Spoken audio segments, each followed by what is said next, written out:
আজিৰ অনুষ্ঠানত আমাৰ মাজত উপস্থিত থকা অসমৰ মহামান্য ৰাজ্যপাল শ্ৰী লক্ষ্মণ প্ৰসাদ আচাৰ্য ডাঙৰীয়া, খন্তেক সময় আগতে বিটিচি প্ৰশাসনৰ দায়িত্ব গ্ৰহণ কৰা বিটিচিৰ প্ৰধান শ্ৰী হাগ্ৰামা মহিলাৰী ডাঙৰীয়া, বিটিচি প্ৰশাসনত উপ প্ৰধান হিচাপে দায়িত্ব গ্ৰহণ কৰা শ্ৰী ৰিহন দৈমাৰী ডাঙৰীয়া, অসম মন্ত্ৰীসভাৰ সন্মানীয় সতীৰ্থসকল, ত্ৰিপুৰা মথা দলৰ সভাপতি আৰু head of the royal house of Tripura Shri Pradyot Bikram Manikya Deb Barman ডাঙৰীয়া, আমাৰ মাজত উপস্থিত কাৰ্বি আলং, ডিমা হাছাও, মিচিং অট'নমাছ কাউন্সিলকে আদি কৰি ৰাজ্যৰ বিভিন্ন আমাৰ জনজাতীয় স্বায়ত্তশাসিত পৰিষদৰ পৰা অহা প্ৰতিনিধিসকল আৰু অসম চৰকাৰ তথা বিটিচিৰ বিষয়ববীয়াসকল, MCLA সকল, উপস্থিত ৰাইজ, আই মাতৃসকল আৰু যুৱক যুৱতী বন্ধু বান্ধৱীসকল, আজিৰ এই সুন্দৰ দিনটোত মই পোনপ্ৰথমে বিগত বিটিচি নিৰ্বাচনত অত্যন্ত সফলতাৰে সৈতে ক্ষমতালৈ উভতি অহা বড়োলেণ্ড পিপলছ ফ্ৰণ্ট আৰু এই দলৰ সভাপতি হাগ্ৰামা মহিলাৰী ডাঙৰীয়াক অভিনন্দন জ্ঞাপন কৰিছোঁ। ইয়াৰ লগতে এই নিৰ্বাচনৰ সময়ছোৱাত বিশেষকৈ নিৰ্বাচনৰ আগত, নিৰ্বাচনৰ সময়ত আৰু নিৰ্বাচনৰ পিছত শান্তি শৃংখলা সকলো ধৰণে বজাই ৰখাৰ বাবে মই বড়োলেণ্ডবাসী ৰাইজকো মোৰ ধন্যবাদ আৰু কৃতজ্ঞতা জ্ঞাপন কৰিছোঁ। শ্ৰদ্ধাৰ ৰাইজ, আজিৰ এই দিনটোত মই গুৰুদেৱ কালীচৰণ ব্ৰহ্মদেৱৰ প্ৰতি শ্ৰদ্ধা নিবেদন কৰিছোঁ। গুৰুদেৱ কালীচৰণ ব্ৰহ্মই ব্ৰিটিছ সাম্ৰাজ্যবাদী শাসকৰ বিৰুদ্ধে যুঁজিবলৈ বড়ো সমাজখনক অহিংসা, শান্তি আৰু আধ্যাত্মিকতাৰ পথ প্ৰদৰ্শন কৰিছিল। তেওঁৰ মহান নেতৃত্বই ব্ৰিটিছ সাম্ৰাজ্যবাদৰ বিৰুদ্ধে বড়ো জাতিৰ সন্মিলিত প্ৰতিৰোধ গঢ়ি তোলাৰ সমান্তৰালভাৱে বহুদা বিভক্ত হ'বলৈ ধৰা বড়ো সমাজখনক একত্ৰিত কৰিছিল।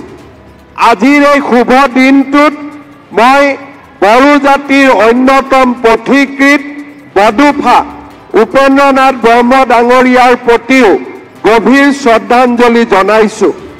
বড়ো সমাজৰ অৰ্থনৈতিক আৰু সামাজিক অৱস্থাৰ উন্নয়নৰ বাবে গণতান্ত্ৰিক আন্দোলনৰ নেতৃত্ব দিয়া বডোফা উপেন্দ্ৰনাথ ব্ৰহ্মৰ প্ৰচেষ্টাতে বড়োসকলৰ আত্মনিয়ন্ত্ৰণৰ আন্দোলনে শক্তিশালী ৰূপ ধাৰণ কৰিছিল।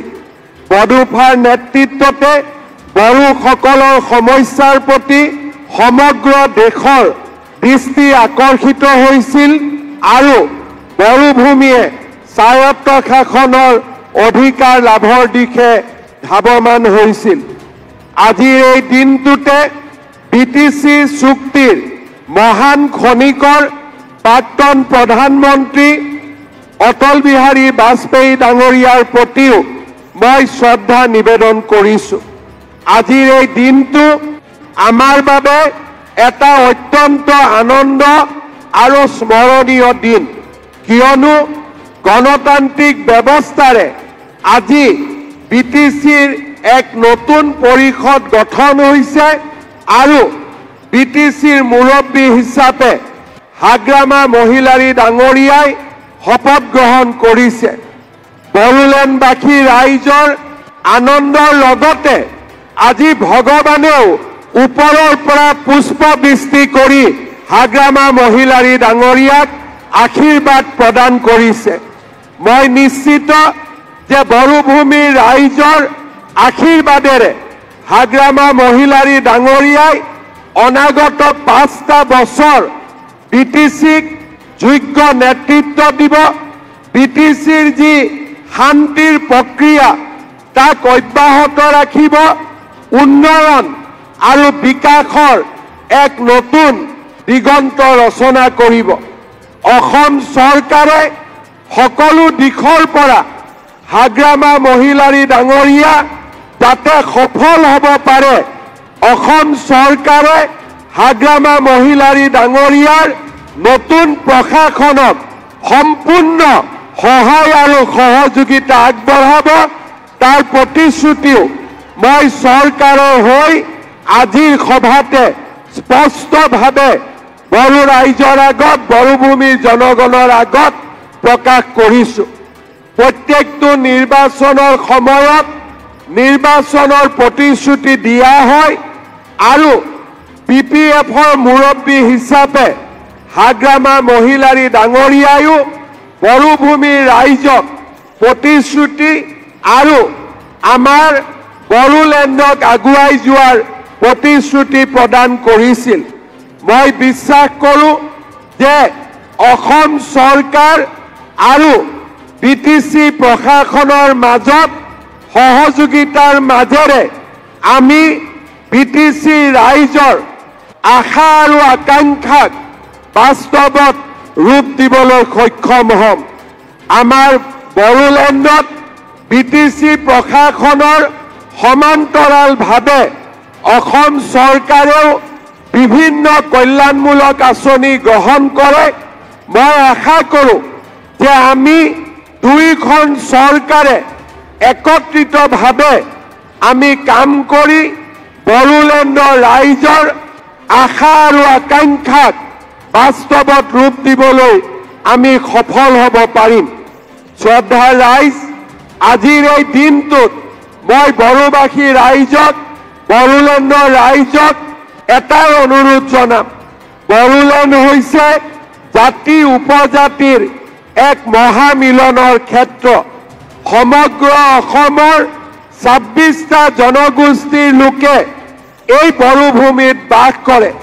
আমি বিচাৰোঁ জাতি উপজাতিৰ মাজত সমন্বয়ৰ সাঁকো নিৰ্মাণ হওক, প্ৰতিগৰাকী ৰাইজে উন্নয়নৰ অধিকাৰী হওক আৰু প্ৰতিগৰাকী ৰাইজৰ মাজত সমন্বয়, মৰম আৰু চেনেহৰ মাজেৰে এই বড়োভূমি উন্নয়নৰ পথলৈ আগুৱাই যাওক।